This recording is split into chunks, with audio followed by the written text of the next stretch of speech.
Hi everybody, my name is Caitlin, otherwise known as Compatibility Coach, and welcome to my YouTube. What I want to talk to you about today is a topic that's probably one of the most painful things to discuss, but a lot of the time it's why clients reach out or you feel you need that extra support, and that is around breakups and how we can not get over a breakup, because I actually don't think about that it's about getting over it. It's not about trying to squash your feelings or shut it down. It is about moving through it in a way that even if it takes more time, it's going to be far healthier for you in the long run. So that's what I want to discuss today, kind of 6 perhaps tips that you can really take away and use if you are going through this. And if you are in that situation where you feel like whatever you're doing isn't working, and it can be the most frustrating thing, or you just want to get rid of the pain. Breakups aren't just about finishing a relationship with somebody. We also have to let go of the hope we had of the future, the friends, the lives, the plans that we built together.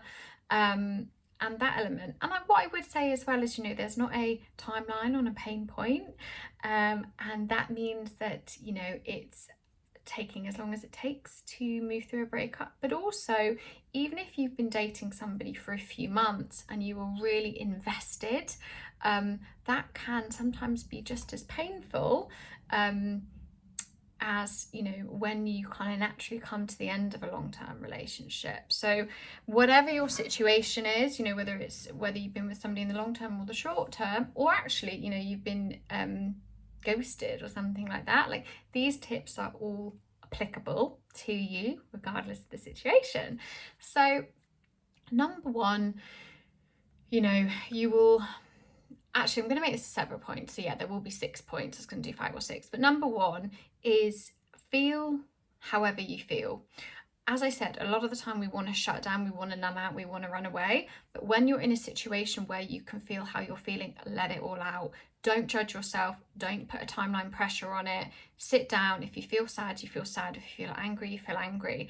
If you feel that little bit of hope, harness onto that. There will be a roller coaster of emotions. So give yourself permission to feel how you feel, and actually start to bring awareness to what is going on.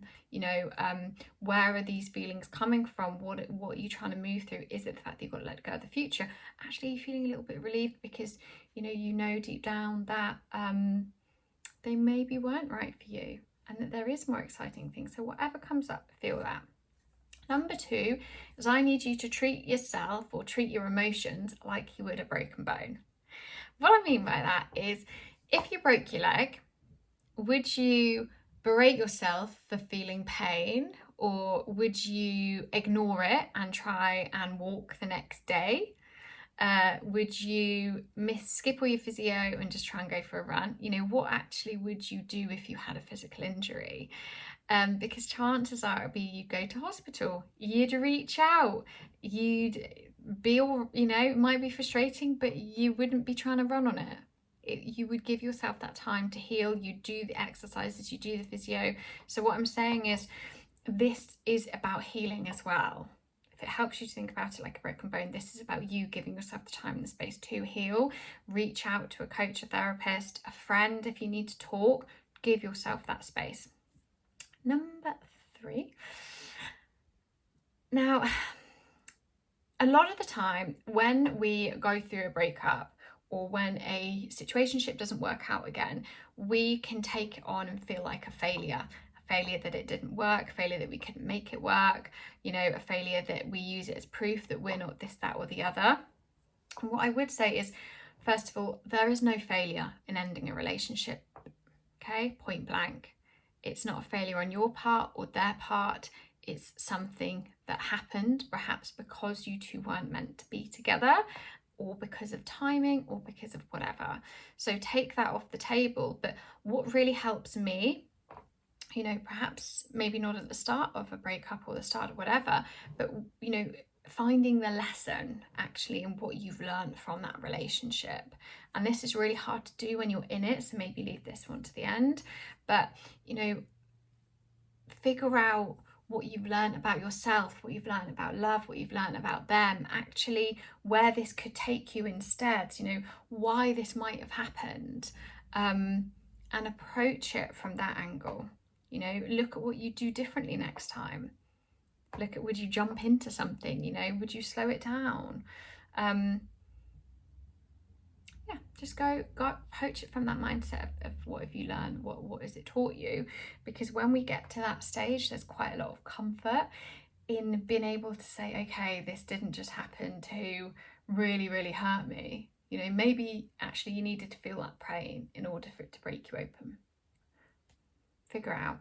But as I said, that might come for the other one. Number 4 is, usually when we go through a breakup, first of all, we put rose tinted glasses on and all we can think about them is how great they are, and we put them on this pedestal. So it's not about necessarily stopping doing that or getting rid of that, because it's quite a natural part. But what I want you to start doing instead is think about where you're putting your energy, and put all of your energy back on you. So number 4 is put the energy back on you. Treat yourself with loads of love. You know, from small things such as running yourself a bath, taking yourself for a coffee, buying yourself something that might make you feel good, reading a book, doing a meditation, to the big things like booking a holiday, going for dinners with friends, whatever it is, whatever feels manageable. I want you to think about yourself again as a whole, complete individual. Think about what you like doing before that relationship, you know, what you used to spend your time doing, what gives you energy, and put the emphasis back on that. So it's not about ignoring the pain, getting rid of it, or, you know, all that stuff. It's just about, okay, when we feel it, we're in a good place, where can we start to move our energy towards? Number 5 is a controversial one, and this is one of the hardest ones. But when we're going through a breakup, it's not really fair for you or really fair for them, and this includes, you know, a dating situation ending, to still be constantly in touch. And I know a lot of the time my clients actually have children, they have property together, you know, there are complications to this.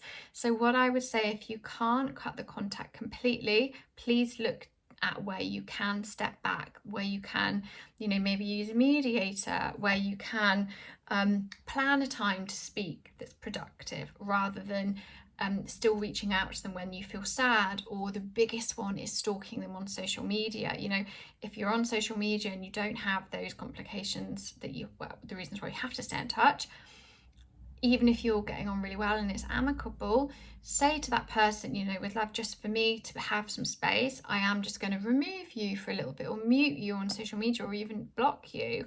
And the same goes for that kind of contact and that number.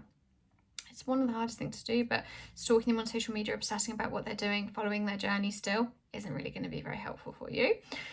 And number 6, and this is perhaps one of the most fun parts, and perhaps it comes a little bit, you know, with looking at the lesson in it, but start to plan for the future again. You know, I know that we talked about one of the most difficult things is getting away from the hope of the future you had together. So spend some time actually thinking, if you didn't feel the world was limited, or, you know, that there were all these possibilities out there, what do you want? And get excited for it. Like, plan those trips, make a list of everything you'd want, talk about where you want to be in 5 years' time, you know, rather than kind of getting hyper focused on where we are. Let's think bigger. Let's bring that excitement back, you know. You're not accountable anymore to anyone but yourself, so you get to create the life that you want. And even if that life at the moment still includes that other person, try and think, right, what are the other things I can do aside the relationship? Let's leave that for a bit. Am I happy in my job? Do I love where I'm living? What about my friends? Could I spend more energy there? Do I want to travel? Let's figure it out and see how it goes. But anyway, as always, I'm always here. You can reach out to me on Caitlin, which is Caitlin at thecompatibilitycoach.co.uk. My website I'll link to, and I have 3 spaces available to start working between October and December. So if you are in a place where you want to figure things out and you've got that niggle that something's not working all right when it comes to love, or maybe you've just been on too many dates and you're drained and you're disappointed, then get in touch, because actually this is my favorite time to work with people. We do the work before Christmas, we do the work before the new year, new me. So if that sounds like you, please get in touch.